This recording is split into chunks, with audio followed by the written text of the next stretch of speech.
Bonjour et bienvenue sur le 1626 Média, la voix des jeunes qui vivent leur territoire.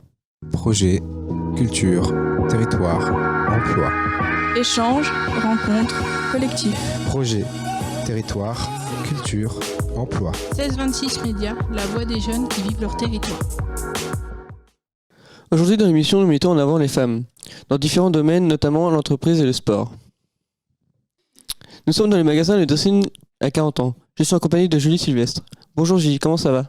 Super, et toi ? Ça va. Alors, première question, on est dans ton magasin, est-ce que tu peux nous en dire plus qu'est-ce que tu vends ici ? Alors, donc, du coup, nous, on vend du prêt-à-porter féminin et accessoires. On va du 34 jusqu'au 50-52 depuis 15 jours. Donc, ça nous permet d'avoir un petit peu plus de clientèle. Sinon, après, voilà, il y a tout ce qui est accessoires. Après, on fait des choses assez tendances, un petit peu de classique aussi. Voilà. D'accord. Comment as-tu l'idée de créer ton entreprise et pourquoi un magasin de vêtements ? Alors là, c'est un peu compliqué. À la base, je ne suis pas du tout dans le prêt-à-porter. À la base, j'étais coiffeuse pendant 5 ans.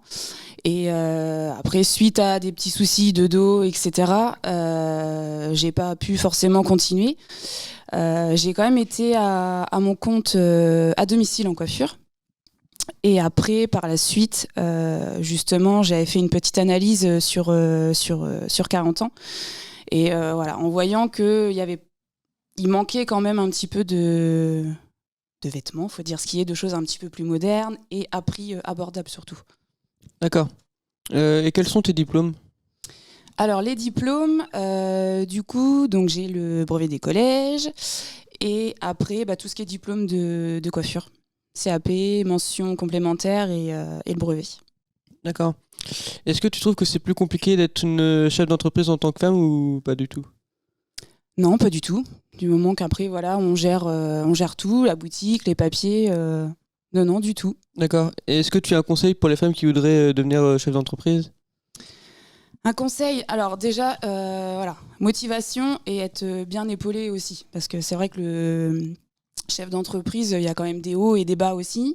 C'est assez compliqué, surtout là, en ce moment avec la Covid et tout ça, c'est très compliqué.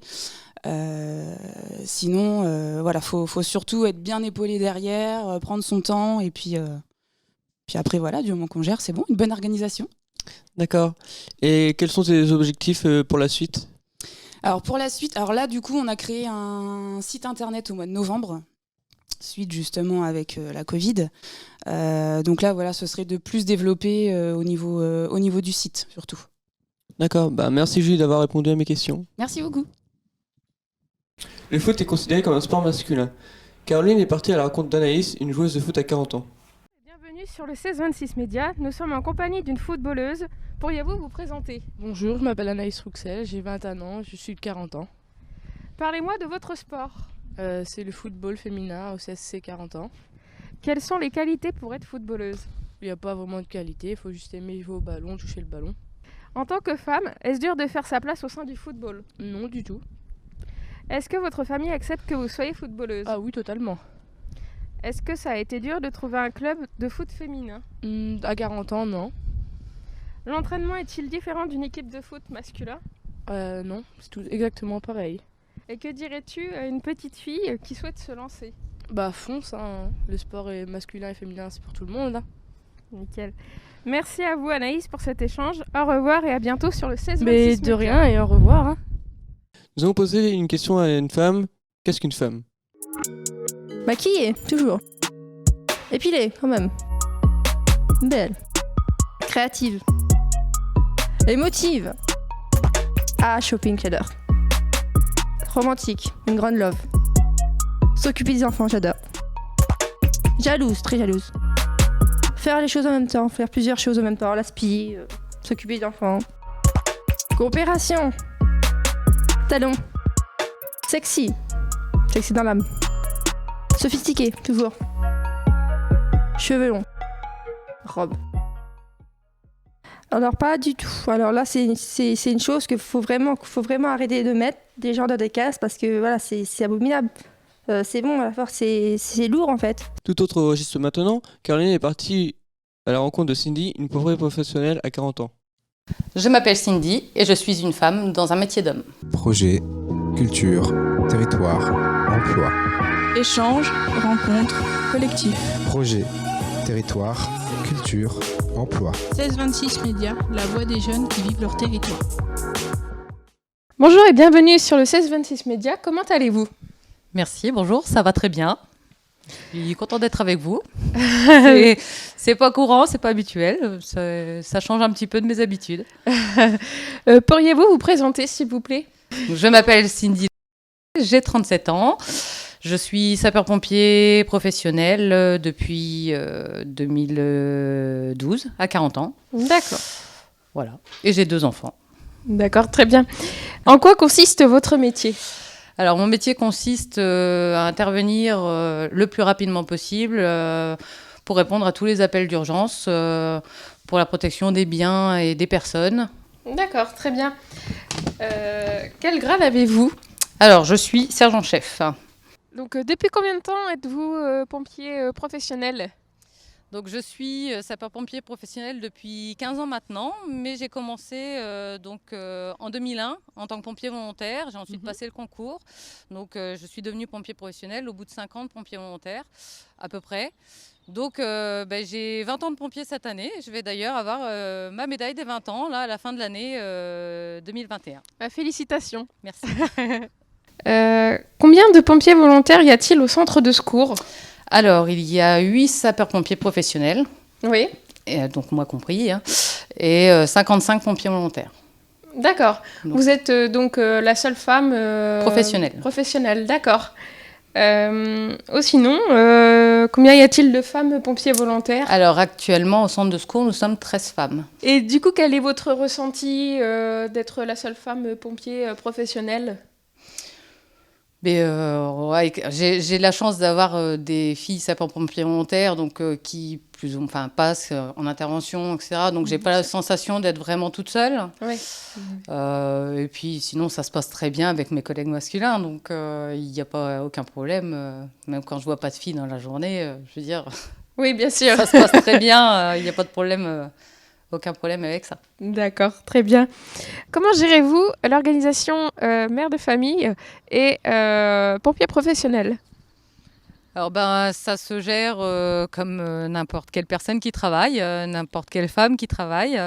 C'est-à-dire que on a recours aux assistantes maternelles, aux garderies, crèches. Et puis, ça se passe très bien. On a des régimes de travail, des fois qui sont un peu particuliers, avec des horaires un peu atypiques. Il faut effectivement trouver des assistantes maternelles qui acceptent ce genre de contraintes. J'ai eu la chance d'avoir une assistante maternelle d'exception. Je ne l'ai plus actuellement car ma petite fille est rentrée à l'école.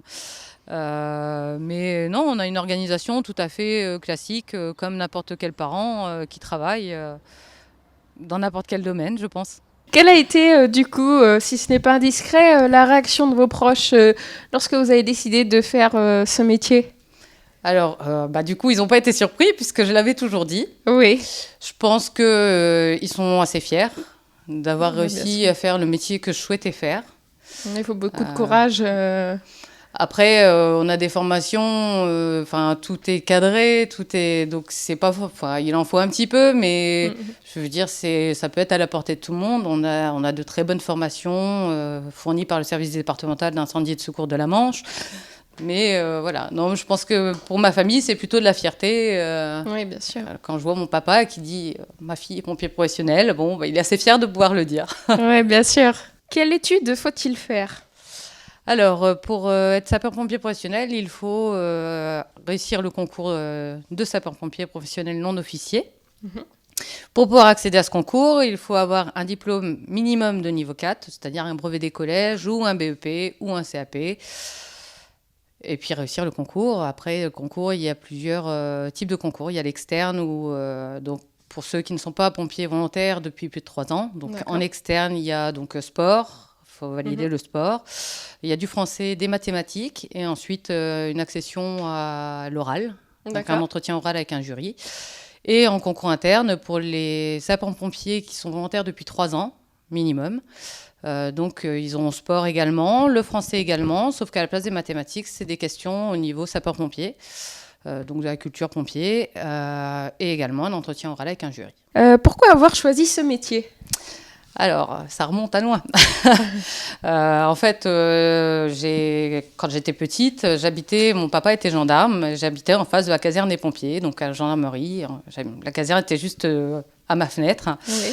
Et donc, quand la sirène, à l'époque, sonnait, toute la commune l'entendait, et moi, je courais à mes fenêtres, je les regardais partir en intervention, ça me fascinait complètement. Depuis petite, j'ai toujours dit que je ferais ça de ma vie. À l'époque, c'était un peu plus compliqué parce que les femmes, au niveau des pompiers, entre autres, un métier très masculin, donc il y a de ça, il y a plus de 20 ans, hein, donc 20-30 ans, c'était pas très, très courant. Donc, ça faisait peu d'espoir pour moi. Et puis, les choses ont évolué et je suis toujours fascinée. Et j'avais l'envie qu'il est toujours resté de venir en aide aux gens. D'aller éteindre des incendies. Oui. En tout cas, je vous remercie pour cet échange et au revoir et à bientôt. Et voilà, cette émission touche à sa fin. Je remercie tous les participants du 1626 Média ainsi que l'équipe technique. À bientôt pour une nouvelle émission. Projet, territoire, culture, emploi. 1626 Média, la voix des jeunes qui vivent leur territoire.